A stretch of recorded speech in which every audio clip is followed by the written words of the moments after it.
আউযুবিল্লাহি মিনাশ শাইতানির রাজিম বিসমিল্লাহির রহমানির রহিম। উপস্থিত দর্শক শ্রোতা, আসসালামু আলাইকুম রহমতুল্লাহ। যা কিছু রটে তা কিছু না কিছু বটে। বাংলায় একটা প্রবাদ আছে, যা রটতেছে তা কিছু কিছু সত্য, কিছু হলেও সত্য। আমি আজকে অনেকদিন পরে লাইফে আসলাম। আমি একটা ওষুধ খাচ্ছি আমার অ্যালার্জির জন্য। এটার নাম হার্বাল, কলকাতার একটা হার্বাল, কলকাতার না, একটা ভালো ডাক্তারের একটা ওষুধ আবিষ্কার করছে, সম্ভবত হার্বালে আলজ্যাক্স। 7-8 দিন যাবৎ খাইতেছি। আমি অন্য সব অ্যালার্জির ওষুধ বন্ধ করেছি, যার জন্য আমি অস্বস্তি ফিল করতেছি ওই দিন যাবৎ। তো যাই হোক, আজকের কথা হলো গিয়া রওজা এবং কবর। অপ্রিয় কিছু সত্য কথা, কিছু তিতা কথা এখানে আসবে। কথা কথা আমাকে বলতেই হবে, কারণ কথা কথা বলার জন্য আমাকে আমার মুর্শিদ কাবলাদার নির্দেশ করছেন। কেউ শুনুক বা না শুনুক, সেটা আমার বিবেচ্য বিষয় না। আমার কথা আমি বলবো, আমি যা জানি তা বলবো, আমি যা বুঝি তা বলবো। এখন কেউ যদি সেটা তা শোনে, শুনলো, কেউ যদি না শোনে, না শুনলো। আমার মুর্শিদ কাবলাজান খাজা ওয়া সাসুই ফরিদপুরি কুদ্দুস আসিরুল আজিজ কাবলাজান হুজুর, তিনার জীবনে তোনার মুর্শিদ যখন ওফাত গেছে, আমার জানা মতে তিনি কখনও তোনার মুর্শিদের রওজা আর জিয়ারত করতে যান নাই। যদি বলেন যে দলে বলে লঞ্চ নিয়ে গেছে, সেটা তিনাকে এনায়েতপুর দরবার শরীফ থেকে তলব করা হয়েছিল যে দাদা হুজুর রওজা মোবারক ভেঙে যাচ্ছে, যমুনা নদীতে নিয়ে যাচ্ছে। দাদা হুজুর স্বপ্নে দেখাইলেন মদিনী শির হুজুরকে, বড় সাহেবজাদাকে, যে ফরিদপুরের মৌলানা সাহেব কাইন্না এখানে আনো, রক্ষার ব্যবস্থা করাও। সেই সুবাদে তিনি গিয়েছিলেন, তাছাড়া তিনি যাননি রওজাতে, আর তিনি যাননি। মানুষ হলো, সৃষ্টি হলো গিয়া যে যে আল্লাহ পাকের যে তাজাল্লি আছে, আল্লাহ পাকের যেটা তাজাল্লির সম্বন্ধে অনেক বয়ান করা হয়েছে, অনেক কথা বলা হয়েছে। আপনার তাজালিয়াতের জাত এবং তাজালিয়াত সিফাত। তাজালিয়াতের জাত হইল আল্লাহ পাকের জাতি নূর, আর তাজালিয়াতের সিফাত হইল আল্লাহ পাকের জাতের নূরের থেকে একটা ক্রিয়েশন, সেখান থেকে নির্যাস। যেমন দুধের থেকে মাখন বের করে নিয়ে আসে, ঠিক সেরকমই জাতের থেকে, যেহেতু আমি বলছি জাতি রিপুগ্রস্ত ছিল, জাতের মাঝে রিপুগ্রস্ত ছিল, জাতের সেবা শুশ্রূষা প্রয়োজন ছিল। সেই জন্য জাতকে সেবা শুশ্রূষা করার জন্যই সিফাতের আল্লাহ পাক সৃষ্টি করলেন। সিফাত ও আল্লাহ পাকের তাজালিয়াত মানে আল্লাহ পাকের গুণাগুণ। সে গুণাগুণগুলা তিনি সংগ্রহ করে রাখছিলেন রুহে মুহাম্মদের কাছে। এখন আমাদের কাছে যে দুইটা জিনিস আছে, সৃষ্টির আগে আমরা ছিলাম নাফস, আমাদের সাথে ছিল রুহু। রুহু আপনারা জানেন, আমি এখানে ব্যাখ্যা বিশ্লেষণ করছি যে রুহু হইল আমার রবের প্রতিনিধি বলা যায়, হুকুম বলা যায়। হুকুম, আল্লাহ পাক হুকুমই বলছেন যে ইয়া রাসূল, আপনাকে রুহু সম্বন্ধে জিজ্ঞাসা করবে, আপনি বলে দেন রুহু হইল আমার রবের হুকুম। তো এখন হুকুমটা কি? হুকুমটা হইল আল্লাহ পাকের যে গুণাগুণগুলি আছে, সেই গুণাগুণগুলি নিয়ে রুহু নাফসের কাছে উপস্থিত হয়েছিল এবং নাফসকে সেই গুণাগুণগুলি দান করছিল। যে সেই কারণে আল্লাহ পাক কোরআন পাকে আছে যে আল্লাহ পাক বললেন যে তোমরা আমার গুণে গুণান্বিত হও, আমার রঙে রঙিন হও। প্রেক্ষাপট সেটা না, প্রেক্ষাপট হলো রওজা। রওজা একটা স্মৃতি কেন? মানুষ আমরা যারা আছি আমরা কিন্তু ঘুমন্ত আছি, আমরা অন্ধকারে আচ্ছাদিত আছি। আমরা চোখে যা দেখি তার কিছুটা বুঝি, চোখে যা দেখি তার পুরোপুরি আমরা বুঝি না, হয়তো 10%, 5% বুঝি। এটা সায়েন্টিস্টরা বলছে ইলিউশন হয়, ইংলিশে বলে। তো যেটা দিয়ে বুঝবে সেটা লতিফা কাল। সেই লতিফা কালটাই আমাদের অন্ধকার প্রকোষ্ঠ করা হয়েছে। অনেকে বলে 70,000 পর্দা দিয়ে ঢেকে রাখা হয়েছে। অনেকে বলা হয়েছে যে লতিফা কাল সিল করে তালা মারিয়ে দেওয়া হয়েছে, সেখানে তার ভিতরে নাফস আছে। তো এখন আমি নাফস, রাসূল পাক সাল্লাল্লাহু আলাইহি ওয়াসাল্লাম তিনি নাফসে মুহাদ্দিসা, আর রুহে রুহে জিব্রিল, দুয়ে মিলে রাসূল। নূরে মোহাম্মদ, রুহে মোহাম্মদ, দুটা জায়গার থেকে দুটা নূর আসে। তো সেই দুইটা নূরের সমন্বয় হইল রাসূল পাক সাল্লাল্লাহু আলাইহি ওয়াসাল্লাম। যখন আত্মার কিন্তু কোনো মৃত্যু নাই, আত্মার কোনো ধ্বংস নাই। আত্মা আত্মা ইন্তেকাল করে না, আত্মা মারা যায় না। যেমন আত্মাকে, নাফসকে যখন বলা হয়েছিল আনাস্তি রাব্বিকুম, তখন নাফস জবাব দিল যে আনা আনা আনতা আনতা। তখন তাকে কিন্তু দোজখের আগুনে, আমরা এই হাদিস কোরআনে পাই, দোজখের আগুনে 1000 বছর পোড়ানো হয়েছিল। তো দোজখের আগুন কি আগুন, এটার সম্বন্ধে ব্যাখ্যা বিশ্লেষণ আপনারা জানেন। আপনারা শুনছেন যে দোজখের আগুনের প্রখরতা, তীব্রতা কতটুক। সেখানে 1000 বছর রাখার পরও একথা বলা হয় নাই যে সে পুরা সারখার হয়ে গেছে বা মারা গেছে। বলা হয়েছে সেখান থেকে 1000 বছর পড়ার পরে সেখান থেকে আইন না আবারও জিজ্ঞাসা করা হইল আনাস্তে বিরাব্বিকুম, তখনও সে বলছিল আনা আনা আনতা আনতাম। তো সেই নাফসটা হইলাম গিয়ে আমি আপনি। এখন সে নাফস মরে না, সেই সেন্সে রাসূল যে নাফসে মুহাদ্দিসা, সমস্ত নাফসগুলি রাসূলের নাফসের থেকে সৃষ্টি হয়েছে, সমস্ত রুহগুলি রাসূলের রুহ থেকে সৃষ্টি হয়েছে। একটা শরীয়তের কথা আছে, এটা অবশ্য কন্ট্রাডিকশন আছে, কন্ট্রোভার্সিয়াল আছে, বিতর্ক আছে এই কথার মধ্যে। তো এই কথাই বলা যায় রুহে মুহাম্মদের যে নূরে মুহাম্মদ এবং রুহে মুহাম্মদের যে দুইটা নূর, সেখান থেকেই নাফস এবং রুহ সৃষ্টি হয়েছে। তো এখন যেহেতু আত্মা মরে না, দুটি আত্মা, একটা হলো জাতিসত্তা আর একটা হলো সিফাতি সত্তা। তো সেই জন্যই বলা যায় যে রাসূল মারা যায় না, রাসূল জীবিত। কীভাবে জীবিত? এইভাবে জীবিত। তিনি রাসূল পাক সাল্লাল্লাহু আলাইহি ওয়াসাল্লামের যে নাফসে মুহাদ্দিসা আছেন, সেটা আছে আল্লাহ পাকের জাত পাকে মিশা আছে। আর রুহে মোবারক আছে আল্লাহ পাক সিফাতে এরাদাত মাঝে আছে। তো এইভাবে এখন যে রওজাতে যে জিনিসটা থাকে সেটা হলো দেহ মোবারক। আপনারা জানেন যে দেহ মোবারক আগুন, পানি, মাটি, বাতাস দিয়া সৃষ্টি করা হয়েছে, এবং সমস্ত পৃথিবীর সমস্ত সৃষ্টি আগুন, পানি, মাটি, বাতাস দিয়ে সৃষ্টি হয়েছে। ইভেন যে ফল ফ্রুট আছে তাও আগুন, পানি, মাটি, বাতাস দিয়ে সৃষ্টি হয়েছে। জীব জন্তু, পশু পাখি, তরু লতা, নদী নালা যা কিছু আছে সব কিছু আগুন, পানি, মাটি, বাতাস দিয়ে সৃষ্টি হয়েছে। তার একটা ইনস্ট্যান্ট প্রমাণ আমি আমার কয়েকটা লাইফে আমি দিয়ে আসছি। সেই ইনস্ট্যান্ট প্রমাণগুলো হইল, আপনি যদি একটা ফল, ধরেন একটা আপেল অথবা আম, এক টুকরা মাংস, এক টুকরা মাছ, এক টুকরা লোহা, আপনি যদি একটা পাতিলের মাঝে রেখে রাখেন, আপনি দেখবেন 1 মাস, 2 মাস, 3 মাস, 4 মাস বা 1 বছর বা 2 বছর পরে দেখবেন এটা না মাটির তলানির মাঝে অবশিষ্ট আছে অল্প কতটুকু। এই যে আমটা রাখছেন সেটা পয়সা গইলে অল্পটুক ইয়ে আছে, এই মাটি হয়ে আছে। তারা বাতাস এবং আগুন, প্রথমে এটা তাপ সৃষ্টি হয়েছে পচার সময়। আপনি দেখবেন যখন একটা জিনিস পচন ধরে তখন সেখানে একটা গরম হয়, তাপ সৃষ্টি হয়, সেটি আগুন। বাতাস হয়ে বাষ্প এসে চলে গেছে, মাটিটা রয়ে গেছে, পানিটা বাষ্প হয়েছে বাতাসের মাধ্যমে আগুন হয়ে। সেই আগুন, পানি, মাটি, বাতাস দিয়া, এগুলো ছিল সূক্ষ্ম জগতের কথা। সূক্ষ্ম জগৎ মানে যে জগৎটা ছিল, আমরা যে জগতে ছিলাম সেটা ছিলাম সূক্ষ্ম জগৎ, ক্ষুদ্র জগৎ। ক্ষুদ্র থেকে ক্ষুদ্র জগতের মাঝে আমরা ছিলাম, আমরা নাফস আকারে ছিলাম, আমরা রূহ আকারে ছিলাম। সেই সূক্ষ্ম জগৎ থেকে আল্লাহ পাক দুনিয়াতে আনলেন স্থূল জগতে। সেই স্থূল জগৎটা আমাদেরকে বানানো হয়েছে আগুন, পানি, মাটি, বাতাস দিয়া। কীরকম? একটা ভ্রূণ যখন মার গর্ভে থাকে, তখন কিন্তু সে মার যে খাদ্যটা আছে, সে খাদ্য নিয়ে আস্তে আস্তে আস্তে মোটা হয়। মা কী খায়? মা খায় মাছ, মাংস, ফলমূল। তো মাছ, মাংস, ফলমূল তো এটা মাটি দিয়ে সৃষ্টি করা হয়েছে। এটা আমার নূর আছে, অবশ্যই নূর আছে, যেটাকে আপনারা যদি সায়েন্সের ভাষায় বলেন যে সেটা হলো গিয়া ভিটামিন, ক্যালসিয়াম ইত্যাদি বলেন। তো এটার মধ্যে নূর আছে, জৈবিক জীবনী শক্তি যাকে বলা হয়। নূর, আল্লাহ পাকের যে নূর আছে, নূর জীবনের শক্তি।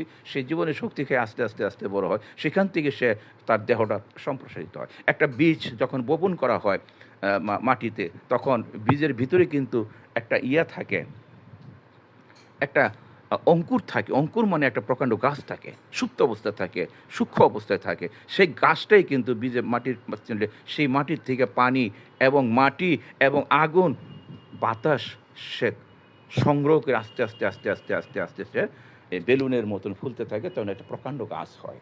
প্রথম 2টা ছাড়ে, তারপর 4টা, 5টা, 6টা ডালপালা হয়ে, তারপর এটার ভিতর থেকে যে গাছপালার থেকে যে ফলমূলগুলি আছে, ফুলগুলি আছে, সেগুলো বেরিয়ে আসে। এটা হলো স্থূল জগতের কথা। আপনি একটু প্রত্যক্ষভাবে মোরাকাবা মুহাসাদা যদি করেন, চক্ষু বন্ধ করে চিন্তা করেন, আপনি জিনিসটা বুঝতে পারবেন। এবং হালকাভাবে যদি দেখেন, অ্যাটেনশন যদি না থাকে আপনার, পুরোপুরি মনোনিবেশ যদি কথাগুলির মধ্যে না থাকে, আপনি এটা ধরতে পারবেন না, ক্যাচ করতে পারবেন, কারণ এটা সূক্ষ্ম জগতের জিনিস। সূক্ষ্ম জগৎ থেকে কীভাবে স্থূল জগতে মানুষগুলি আসলো। তো আমার যে কথাটা বলার ছিল, আমি আজকে তরিকা লাইফটা বেশি বড় করবো না, কারণ বড় লাইফ আমার কাছে ভালো লাগে না। আমার এই কথাটা আজকে সাবজেক্টটা আমার লেখার ইচ্ছা ছিল, কিন্তু আমার একটু ওই যে বললাম আলজেক্স একটা অ্যালার্জি ওষুধ খাচ্ছি, আমি একটু ইয়া অসুস্থ বলবো না, একটু অন্যরকম ফিল করতেছি, যেহেতু আমি আমার ক্লাস 5 থেকে আমি অ্যালার্জি শক্তিশালী ওষুধ খাই, আমার শরীর সম্পূর্ণ বডি অ্যালার্জি, সেই ওষুধটা আমি বাদ দিয়েছি আজকে 7-8 দিন হইল আল্লাহ রহমতে।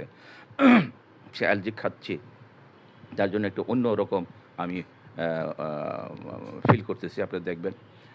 তো যে যে জিনিসটা আমার বলার কথা ছিল, আমাদের তরিকার মুজাদ্দেদ আল ফেসানি রাদিয়াল্লাহু তাআলা আনহু থেকে খাজা বাবা ফরিদপুরি যে 38 জন বা 39 জন, তার সাথেও আবার অন্য অন্য ইনসানে কামেলগণ দুনিয়াতে আসছেন, তারা কিন্তু মক্কা এবং মদিনাতে যায় নাই।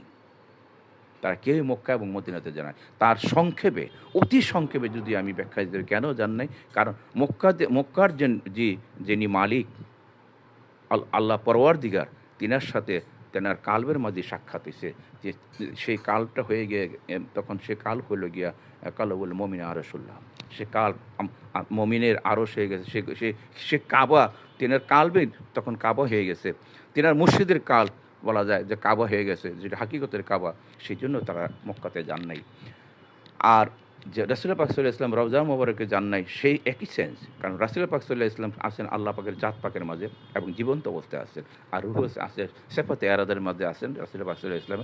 সেই রূহ অবশ্য দুনিয়ার জমিনে পেট্রোলে আছে, এটা হাদিস আছে, তরিকার সুফিগণ, তরিকার মাশায়েখগণ সেটা বলে গেছে।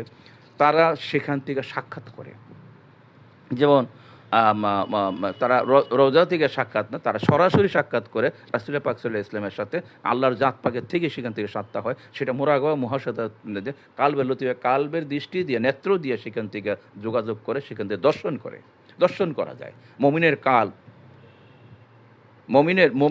মমিনকে আমরা ইবনে মাজার একটা হাদিস আছে যে মমিন কাবার চেয়ে মর্তবাপন্ন। এই মমিন সম্বন্ধে অনেক কথা আছে।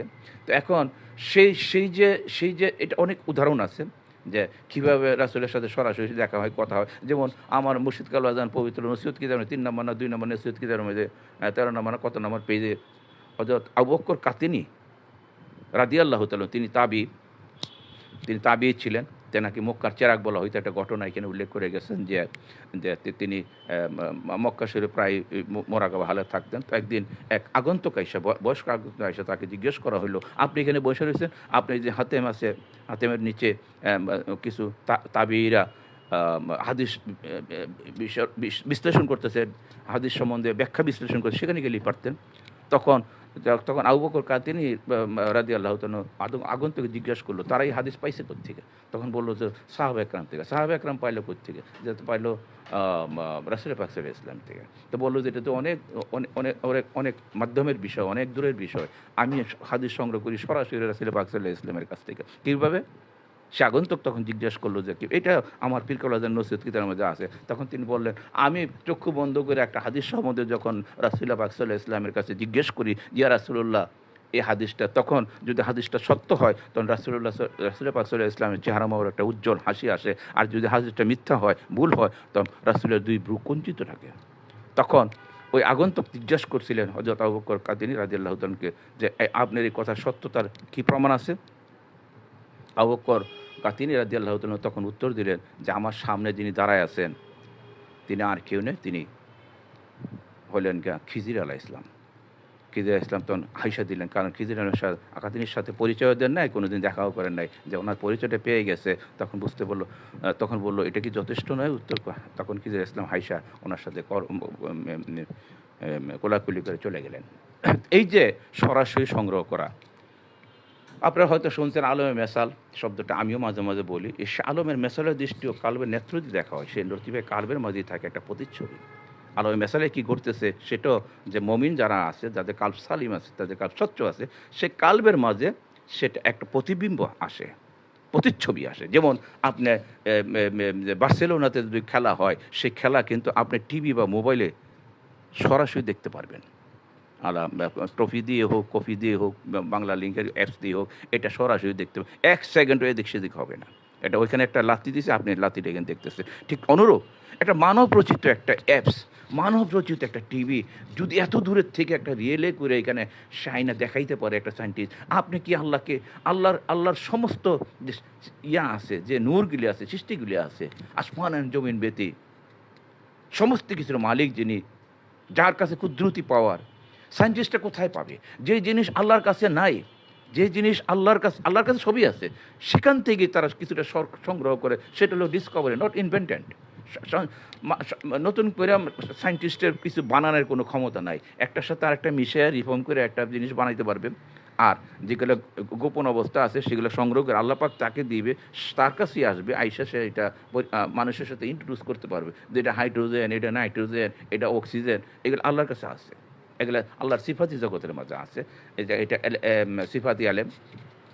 দেখেন তরিকতের কথা, তাসাউর কথা যখন বলতে হয়, চতুর্দিক থেকে ব্রাশ ফায়ারের মতন কথাগুলি আসে, যে কোন কথা থেকে কোন কথা বলবো এটা আমি গুছাই বলতে পারি, এটা আমার অক্ষমতা, অজ্ঞতা। একটা সুন্দর করে একটা প্লেস করবো যে সেই জিনিসটা আমার নাই। আর আমার মাঝে একটু চঞ্চলতা আছে। কারণ চঞ্চলতা থাকার কারণে সে মায়ের তো অনেক খাইছি, সেই মায়ের জন্য একটা চঞ্চলতা আছে, অস্থিরতা আছে। তো যাই হোক, এখন যে রোজাতে রাসূল পাক সাল্লাল্লাহু আলাইহি ওয়াসাল্লামের রোজাতে না যাওয়ার কারণই ওই একটি কারণ, তারা সরাসরি রাসূল পাক সাল্লাল্লাহু আলাইহি ওয়াসাল্লামের সাথে সাক্ষাৎ করে। রাসূল পাক সাল্লাল্লাহু আলাইহি ওয়াসাল্লামের সাথে সাক্ষাৎ করে মানে এই মাটির দেহের রাসূল পাক সাল্লাল্লাহু আলাইহি ওয়াসাল্লাম না, তিনি হলেন নূরের দেহ, তিনি নাফসে মুহাদ্দিসা, তার সাথে দেখা করেন। সে এইভাবেই রাসূল পাক সাল্লাল্লাহু আলাইহি ওয়াসাল্লাম জীবিত। আপনি যদি বলেন যে ওই যে হাত পাও নাক মুখ কান নিয়ে যে মাটির শরীর নিয়ে যাবে কাপড়লতা পইরা রাসূল ছিল না, এটা সেভাবে নয়। এক্স্যাক্টলি নূরের পোশাক, নূরের শরীর এবং সূক্ষ্ম জগতের ভাবে, সূক্ষ্মভাবে থাকবে তিনি। যেমন একটা পুরা একটা খেলার মাঠ, ক্রিকেটের মাঠ, ছোট্ট একটা মোবাইলের মাঝে আপনি দেখতেছেন ছোটো করে ফেলাইছে, তার চেয়েও ছোটো করা যায়, এই সূক্ষ্মভাবে দেখা যায় এবং সেটা আরও পাওয়ারফুল। মাটির তৈরি কাবা, মাটির তৈরি রওজা থেকে নূরের তৈরি কাবা, নূরের তৈরি রাসূল পাকের দেহ মোবারক অত্যন্ত শক্তিশালী এবং অত্যন্ত পিওর। তো সেইভাবে সেই জন্যই ইনসানে কামেল যারা আছে, আবেদ যারা আছে, আমি আগে বলছি যে আমার পিরকাল আজান তেনার মুর্শিদের ওফাতের পরে কোনো দিন রওজাতে যান না। এই যে যাহা কিছু রটে, কিছু না কিছু বটে, প্রথমেই যে কথাটা বললাম, এই যে সালাফি বলেন, আহলে হাদিসরা বলতেছেন যে রওজাতে যাওয়া নিষেধ, এই সেই, তাই না? এখন ওই যে এই তারা তো একেবারে মিথ্যা বলতেছে না, তারপরে যায় কেন? কারণ সেখানে ফয়েজ পাওয়া যায়। ইসলামে আসে যেখানে আল্লাহ রসুলের ফয়েজ মিলবে সেখানে তোমরা যাবো। ওয়ারিত হয় যে রওজা থেকে একজন আবেদের যে কবর আছে, কবর থেকে যে ওখানে গিয়ে সামনে দাঁড়াইলে একটা ফয়েজ আপনার দিলের ভিতর উৎপন্ন হবে, সেটুকুর জন্য যাওয়া হয় সেখানে। আসলে তিনি কি সেখানে আসেন? তিনি সব জায়গায় আছেন, যেহেতু তিনি নূরের শরীর নিয়ে আছেন এবং আল্লাহর জাত পাকে আছেন, তিনি সব জায়গায় থাকতে পারেন, বিচরণ করতে পারেন, সাক্ষাৎ দিতে পারেন। তো এখন যে কথাটা, এখন যদি বলেন যে তাহলে রোজা যদি নাই তো রোজা দেয় কেন? আপনি যারা নাকি 5 স্টারে খাবার জোগাড় করতে না পারে, তা বা একটা রুটিও জোগাড় করতে পারে, তারা কি ওই যে জঙ্গল থেকে শাক টাকাই না পাক করে খাবে না? আপনি যদি বলেন তো কী খায়, বলেও তো মানুষ যেগুলো কী আবল জাবর খাইতেছে, কারণ তাদের তো সামর্থ্য নাই। ঠিক তদ্রূপ যাদের জ্ঞান এবং যাদের কাল উন্নত কাল, রিচ কাল, সাধনা করতে করতে করতে করতে কালকে সালিম করে, কালকে পরিশুদ্ধ করে তারা আল্লাহ পাকের জাতের সন্ধান পাইছে, সেবাদের সন্ধান পাইছে, তাদের সাথে কি সাধারণ একটা মানুষের তুলনা হইতে পারে? যেমন ওই যে একটা ধনী লোক, একটা মন্ত্রী মিনিস্টার মনে করে একজন চিফ ইঞ্জিনিয়ার যে খানাপিনা খায়, এটা যে বস্তির লোক এই খানাপিনা খাওয়া সম্ভব না। এটা কিছু তকদিরের ফেরা আছে। তো যাই হোক, আমি বুঝাইতে অক্ষম। এখন হয়তো কিছুটা বুঝবেন যারা আমার লাইলা আছেন, অনেকে আছেন যে আমার কথার লাইভ শোনেন, তারা আমার এই কথার আকার ইঙ্গিত অবশ্যই বুঝবেন। কারণ আল্লাহ বলছে, তোমরা অবিনশ্বরের দিকে দাবিত হও, হুঁশিয়ার, তোমরা নশ্বরের দিকে দাবিত হও না, তোমরা নশ্বরকে নিয়ে চলিও না। আর নশ্বর হইল পৃথিবীতে যা কিছু আছে সবই নশ্বর, এটা ধ্বংস হয়ে যাবে। লা ইলাহা ইল্লাল্লাহ লা ইলাহা ইল্লাল্লাহ, লা ইলাহার মধ্যে আছে, লা ইলাহার দিয়ে সৃষ্টি করা হয়েছে, আগুন পানি মাটির বাতাস দিয়ে সৃষ্টি করা হয়েছে, এগুলো ধ্বংস হয়ে যায়। কিছু এখন হবে, কিছু কালকে হবে, কিছু পরশু হবে, কিয়ামতের সময় সব কিছুই হবে, সব কিছু। ঠিক কাবাও ধ্বংস হয়ে যাবে, রাসূল পাক সাল্লাল্লাহু আলাইহি ওয়াসাল্লাম রওজা মুবারক ধ্বংস হয়ে যায়, পৃথিবীর যতগুলি মসজিদ আছে সবগুলি ধ্বংস হবে। তা আল্লাহ পাক নিষেধ করছেন যে তোমরা ধ্বংসের দিকে দাবিত না, তোমরা অবিনশ্বরের দিকে দাবিত।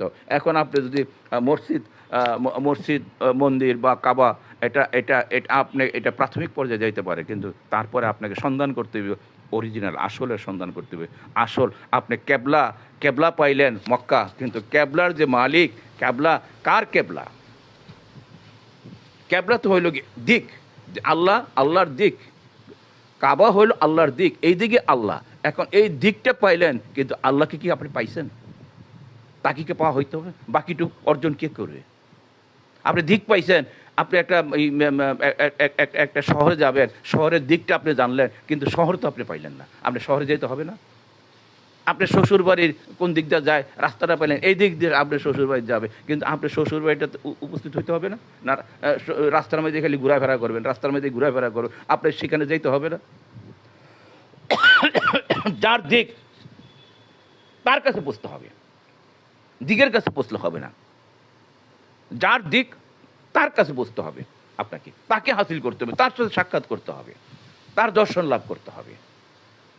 আমার কথা এটাই, যারা ইনসানে কামিল, তাদের দিলের ভিতরেই সব কিছু থাকে। ইনসানে কামিল যারা মমিন, যারা সিদ্দিকিন, সালেহিন, মুত্তাকিম, তাদের কাল্ব সালিম, তাদের অন্তরে হরদম নিঃশ্বাস আল্লাহ আল্লাহ জিকির করতেছে। এবং আসমান জমিনে যা কিছু আছে, আসমান এবং জমিনে যা কিছু আছে সব কিছু একটা মমিন বান্দার দিলের ভিতরে আছে।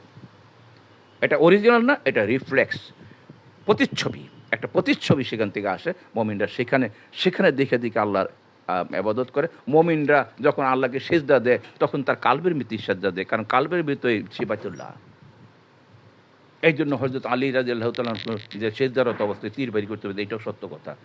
আজগবি কথা মাওলানাদের শুনতে হবে না, এটাও সত্য। যখন নাকি রাসূল পাক সাল্লাল্লাহু আলাইহি ওয়াসাল্লাম বললেন যে তুমি কি আমাকেও দেখো না, তারপরে থেকে হযরত আলী রাদিয়াল্লাহু তাআলা নামাজ পড়লেন, সেই নামাজ ছিল আসসালাতুল মেরাজুল মুমিনিন, মুমিন বান্দার মেরাজ হলো নামাজ, সেই নামাজ। ভালো থাকেন, সুস্থ থাকেন, ভয়ের কোনো কারণ নাই। পৃথিবী যদি কিয়ামতে ধ্বংস হয়ে যায়, যুদ্ধ বিগ্রহ চলে, আপনার ভয় কিসের? আপনি দেখেন কত শতে মিসাইল, হাইপারসনিক মিসাইল ইসরায়েলতে মারছে, ছোট্ট একটা দেশ, খুব একটা মানুষ তো মারা যায়নি। যেটি মারা গেছে সেটি হলো জেনারেলগুলি মারা গেছে, সোলজারগুলি মারা গেছে, মোসাদ শেষ। তাদের যে রিসার্চ সেন্টার ছিল, পারমাণবিক research centre, biological research centre, chemical research centre, even আমেরিকার চেয়ে বড় রিসার্চ সেন্টারগুলি এখানে ছিল। কারণ তারা এখানে প্রতিরক্ষা গ্রহ সৃষ্টি করছিল যে এইখানে আজরাইলও ঢুকতে পারবে না, ধ্বংস করতে পারবে না, এটা আমেরিকায় বিশ্বাস করছিল। সমস্ত রিসার্চের জিনিসগুলি ইসরায়েলের ভিতরে আইনে রাখছিল, এবং চতুর্দিকে মানে 30টার উপরে আমেরিকার ঘাঁটি করে এটার পাহাড় দিয়ে রাখছে যে এইখানে আর ঢুকতে পারবে না। এটা হইল আয়রন সেফ, সব কিছু এখানে রাখছিল, এটা ইরান ধ্বংস করে দিয়েছে। এখন তারা পাগলা কুত্তার মতো লড়তেছে। আপনি বিশ্বাস করবেন তারা সব ধ্বংস করে দেওয়া হয়েছে। ইসরায়েলের কোনো মেরুদণ্ড আর নাই। তাদের যে জেনারেলগুলি মারা গেছে, আপনার যে হেডকোয়ার্টার, আর্মি হেডকোয়ার্টারে যদি আপনার স্ম্যাশ করে দেওয়া হয়, হেডকোয়ার্টারের ভিতরে কি ইন্দুরা বিড়াল আছিল শুধু? মোসাদের হেডকোয়ার্টার এত বড় মাল্টি স্টোরের বিল্ডিংটা স্ম্যাশ করে দেওয়া হয়েছে, এটার ভিতরে কি মোসাদের ইয়েগুলি আসছিল না, বড় বড় অফিসারগুলি ছিল? শেষ। যে পারমাণবিক রিসার্চ কেন্দ্রের মধ্যে যে 100-র উপরে, আমি শুনছি নিউজে 100-র উপরে সায়েন্টিস্ট, ভাগা সায়েন্টিস্ট সেখানে মারা গেছে। এগুলো তারা বলবে না, ইরানও বলবে না। ইরান বইলে তাদেরকে খেপাবে না, ইরানের কাছে এভিডেন্স আছে। কারণ হাইপারসনিক যে মিসাইলগুলি আছে, সেই মিসাইলগুলির মাঝে সামনে ক্যামেরা আছে, লাইভ ব্রডকাস্ট করে কোথায় গিয়ে লাগতেছে। মনে রাখবেন, এগুলো দেখাবে আজও কালক, ইরান সেগুলো দেখাবে, এখন দেখাবে না। প্রত্যেকটা মিসাইলের মাথার মাঝে একটা ক্যামেরা আছে, মোবাইল ক্যামেরার মতন। কোথায় যাচ্ছে যে এটা লেজার গাইডেড, এটা গাইড করা হয় মাউস দিয়া, কম্পিউটার মাউস দিয়ে। এবং ইরানের মহিলারা এই যুদ্ধটা করছে। এই যুদ্ধটা কিন্তু ইরানের মহিলা যে সৈনিক আছে তারা করছে। এটা এটা সাইবার অ্যাটাক বলা হয়। শুধু সাইবার না, এটা সাইবার কন্ট্রোল, এটা কম্পিউটার কন্ট্রোল করে এটা করা হয়েছে। সৈন্যরা কখনো মাঠে নামে নাই। যে মাঠে নামার জন্য যে সৈন্যগুলি আছে লক্ষ লক্ষ, এগুলো স্ট্যান্ড বাই ইরানের। এগুলো ওই মহিলাদেরকে ট্রেনিং দিছে খোমেনি, ইমাম খোমেনি মাদ্দাজিরওয়ালি। তিনি খুব চিন্তিতভাবে এই ইরানের যে অর্ধেকের উপরে নারী জনসংখ্যা, তাকে এই মিলিটারিতে এই যে ইনডোর যে ওয়ার্ক আছে, কম্পিউটারের যে ওয়ার্ক আছে, যে কম্পিউটার সায়েন্সের যে কাজগুলি আছে, সাইবার যুদ্ধগুলি আছে, এটা তাদের উপরে দেওয়া হয়েছে। দুই একটা হয়তো ইঞ্জিনিয়ার থাকতে পারে পুরুষ। আমি এটাই জানি, এটাই দেখছি আমি বিভিন্ন রিল। আমি তো সারাদিন ফিরি, আমি এগুলো দেখি, বিভিন্ন নিউজ দেখি, বিভিন্ন মোবাইলেই দেখি, ইউটিউবে দেখি। দেখার পর আমি যা বুঝলাম যে এটা এই হয়েছে। যাই হোক, এখন আপনারা এই যুদ্ধের ভয় ভয় পাবেন না। যুদ্ধ আপনার পাশে দেখবেন বিল্ডিং রয়েছে, কিন্তু আপনি কিছু হবে না। এটা এটা হইলো আধুনিক জগৎ, কম্পিউটারাইজড ওয়ার্ল্ড।